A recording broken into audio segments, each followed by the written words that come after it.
I just want to hug everybody here tonight. Holy smokes, what a powerful group we have here.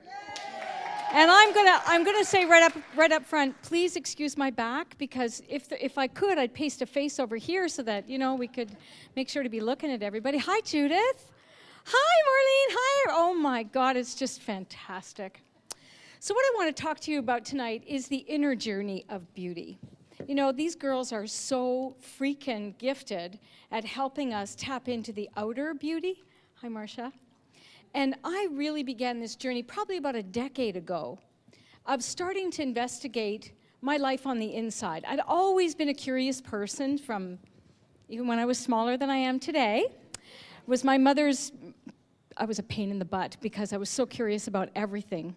But I was always a very spiritual person, too. I was raised a Catholic. I did do what I could, but I wasn't a very good Catholic because I broke a lot of the rules, and I seemed to always kind of be in trouble. And when I got to be about 19 or 20, I decided, you know what? I'm just going to go by my own code of the road. And I followed some of the great teachers like Jesus and Buddha, and I investigated spirituality, read about Eastern religions and all that kind of thing. And then about a decade ago, I read a book called The Secret. Anybody heard of the movie and the book, The Secret? Yep, hands up. So The Secret introduced thousands of people around the world to this law of attraction. You've heard about the law of attraction. The law of attraction states that what you focus your attention on and what you think about is what's going to expand in your life. Well, what the hell does that mean? If I really want to win the lottery, why can't I win the lottery? I was very disappointed after I read The Secret that I really wanted to win the lottery and I didn't win the lottery. But then I read a book called The Law of Attraction by a Canadian author by the name of Michael Lozier. Michael came to Ottawa to speak to a group of small business people. My husband and I were in the audience. And that night, Michael said something that started me on a journey that really changed my life. And in my sharing the information I've learned is changing other people's lives as well. He said that night that we're really good at coming up with the list of things we want. We're just not always available to receive them. And I wanted to know why. Why can't we have what it is we say we want? Well, first of all, I discovered that we have to know what we really want. And most of us, because of our conditioning, think we want a better job, a new boyfriend, a new house, a better car. It's all external. And when you start to really think about what you want, you already have it. Because when you look inside, you were born absolutely perfect. You were born with all of the gear you needed to be happy. And all we're doing is shifting how we think to focus our attention on something other than what's outside of us. Because, marketing is king in North America, right? We know how to make people feel like they don't have enough, like they aren't enough.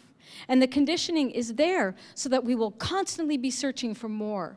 So that we'll always feel like we have to have that new car. There may be a better guy or a girl, there might be a better job, there's probably a better house, and so on. And when we chase our happiness from that viewpoint, it's a frustrating exercise, and we'll never, ever get there. And so it goes with everything in our lives, whether it's your work relationships or your job, whether it's your marriage or your girlfriends, or most importantly, the relationship you have with yourself. When you consider the conversation that goes on in your head, as Leanne alluded to, that constant infiniloop of what you haven't done, of who you are not, and who do you think you are? Nobody in our family's ever gone to university. How dare you think you can go to university? Nobody's ever blah, blah, blah, blah, blah, blah, blah, blah, blah, blah, blah. It's endless. And our thinking mind, as Dr. Jill Bolte Taylor so beautifully describes it in her book, My Stroke of Insight, she talks about the thinking mind as that ongoing voice. It wants to be right. It wants to feel special, or it wants to be miserable. So when you think about how you think, those are the things that go on in your head. I bet your thinking mind has never once paid you a compliment. Stand up in front of the mirror, you're perfect, it's all good. No, it'll be like, no matter how perfect you look, it'll be like, no, you got to change the blah, blah, blah, your shorts, BTD, whatever it is. So what I'm proposing is that we shift the attention of our thoughts and we take charge of them. Because if we allow our thinking mind to run the show, we'll be running all the time. But when we take ownership of our thoughts, because it is, in fact, the only thing we have control over in life. We have control over nothing. None of our lives' events, none of the world's events. We cannot control that. We can control our response to it. We can control how we're going to be about it. So what I'm suggesting is if we shift our thinking from that we don't have enough to that we have abundance, and I suggest you develop a practice of gratitude to begin that journey. So when we're talking about beauty and that conversation we have with ourselves, it really does begin with gratitude. Oprah Winfrey, in the most recent issue of her magazine, talks about how now, she used to beat herself up, as you know if you've watched Oprah, for years about how she looked. She was either too this or too that, or not enough of this, or not, and she complained about it all the time, right? Now she said, I get up in the morning, and before I even make my tea, I go and stand in front of the mirror in my pajamas, and I thank my body for all of the miracles it performs for me every single second of every minute of every hour of every day. And when we begin to shift our focus to that, holy miracle, people, we start to realize we're pretty darn magnificent. And as long as we have breath, my friends, we have a long list of things to be grateful for. And I believe it's our duty and responsibility to choose happiness, to choose that. It's a choice we make, right? You can choose to complain and whine and moan about it. What's that going to do? It's not going to connect you with what you want if you want to feel beautiful. So having the courage, gratitude is the bottom line, first principle in my book. Courage is the second one, because I think we need to have courage to stand in the truth of what it is we really want. And in the course in happiness, a course I teach at Michelle Valberg's studio, we investigate, what do you really want? Because it isn't about the car, the job, the boyfriend or girlfriend, or the house. It's something inside of you. It's a feeling. And when you can connect with what it is you want as a feeling, then you can start to match your thoughts, your words, and your actions, and holy cow, you start to bring things to life. You start to attract little miracles into your life. A long time ago on this journey, I asked myself, what did I really want? And one of the things on my list is beauty. It's the second thing. I want abundance, beauty, joy, love, peace, prosperity, and wellness. That's what I want. And so what I found is I have to have a practice in my head, my words, and my actions that are in line with what I want if I'm going to actually receive it. Because that makes me available to receive it. If I'm going to complain about not having it, guess what? It's going to go to somebody else. So when we whine and complain and moan about not having, we're just saying, no thanks, I'm busy over here whining and complaining. Thank you very much. I'll let you know when I'm ready. And when you're ready is when you say, wow, I look pretty good, don't I? I have the most beautiful eyes. My eyebrows are a nice shape. My hair looks good. My shoes are good. And when we say it to somebody else. Because if you want to connect with something like that, give it to somebody else first. And most importantly, when somebody compliments you, what are the two magic words you say when they say, wow, Betty, your hair looks fantastic?